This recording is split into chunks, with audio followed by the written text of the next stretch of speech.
What is going on, Hive Warriors? It's your boy Edward V, and today we're gonna put the nail in the coffin. When it comes to breakfast being the most important meal of the day, there's been so many epidemiology studies that have been pushed forward to the masses and has been used as the standard for being healthy. Breakfast as the most important meal of the day has finally been debunked in this new meta-analysis. And we're gonna go ahead and break that down in this video. Stay tuned.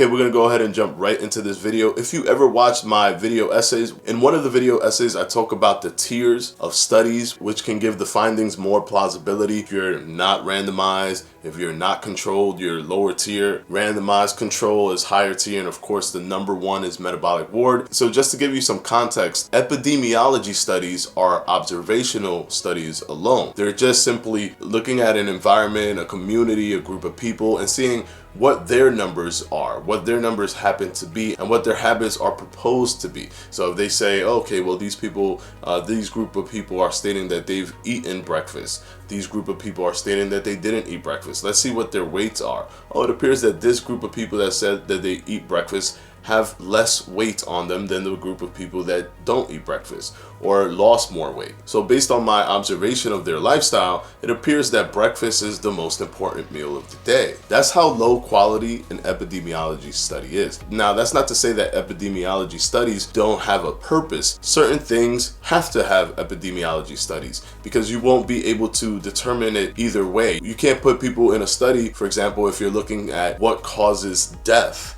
You want to see if somebody died because of something. So you're looking at histories of people who died. You're not going to put people in studies and say, well, eat this, let me see if you die. And oh, well, this group died because we gave them this food, and this group didn't die because we gave them this food. That's just ethically immoral and just impossible to set up. So epidemiology studies serve a purpose in those kind of elements because at least it's data. It might not be precise, but it's the best data that we have for those kind of elements. Now, in terms of determining if breakfast is the most important meal of the day versus any other time that you want to eat, or skipping breakfast, epidemiology studies are ridiculous because they're extremely low quality. Instead, you want to look at randomized control studies, and also when they're crossover, they're even better. In this meta-analysis, they're randomized, they're controlled, and many of them are crossover. They put all of these studies together, did a systematic review of each of them, and determined that breakfast is not the most important meal of the day, especially in regards to weight loss. To push even more embarrassment into this notion of breakfast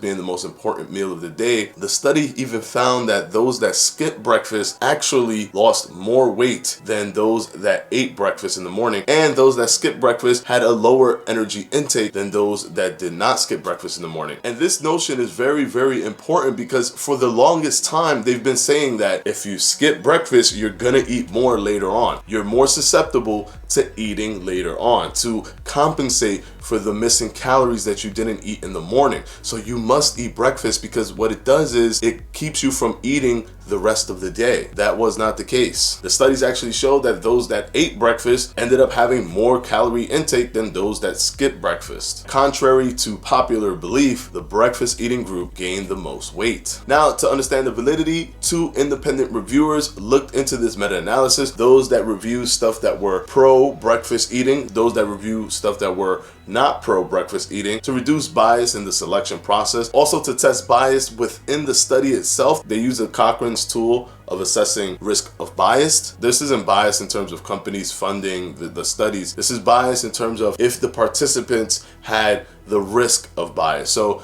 the only thing that they found was that it wasn't blind. It wasn't like blind testing. They knew that they were a group of people that were eating breakfast versus a group of people that were not eating breakfast. So that was understood. They didn't just do something and not understand what the protocol was. So that was where the highest risk of bias in the meta-analysis was found. Over 18,000 results came up. It dwindled down all the way to 13 to ensure that it was controlled, randomized. Also, 6 of the studies were crossover. So they took one group that ate breakfast versus a group that didn't eat breakfast. After a certain period, they flipped them and the results were still the same. Also, one other argument that is made for breakfast is the most important meal of the day is that it revs up your metabolism. Your metabolic rate is higher because you're eating breakfast right when you wake up. You're not letting your metabolic rate just completely get decimated. Well, that was found to be false as well, because some of the studies within this meta-analysis actually tested the thermogenesis, the metabolic rate of the groups, and they recognized that the metabolic rate was exactly the same. There was no difference between the groups that skipped breakfast and the group that ate breakfast. And that was the last remaining argument for breakfast being important. If people have been advocating for you to eat breakfast so that you can lose weight, and all of those factors, weight loss, metabolic rate, heck, even activity, is not in your favor, then what's the point of eating breakfast? There's absolutely no point of eating breakfast for any metabolic, body composition, or weight advantage. And then they even performed a subgroup analysis with other countries and regions, and the results were similar in that respect as well. I think it's very clear that breakfast is so far from being the most important meal of the day, and I will argue it isn't important at all. And with this meta-analysis, you could actually slightly argue that it isn't more important than skipping it, since the people who skipped it had better results. The link to the study will be down in the description below if you want to go ahead and check it out for yourself. And of course, I want to thank my patrons for my Patreon. I'm going to put their names right up here.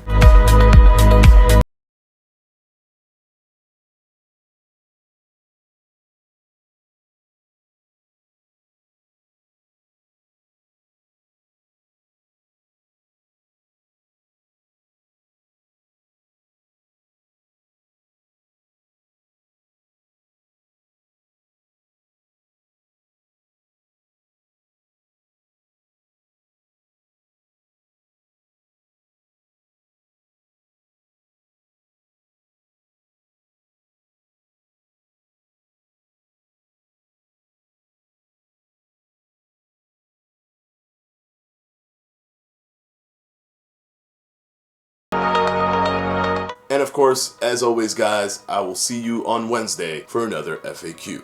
Peace.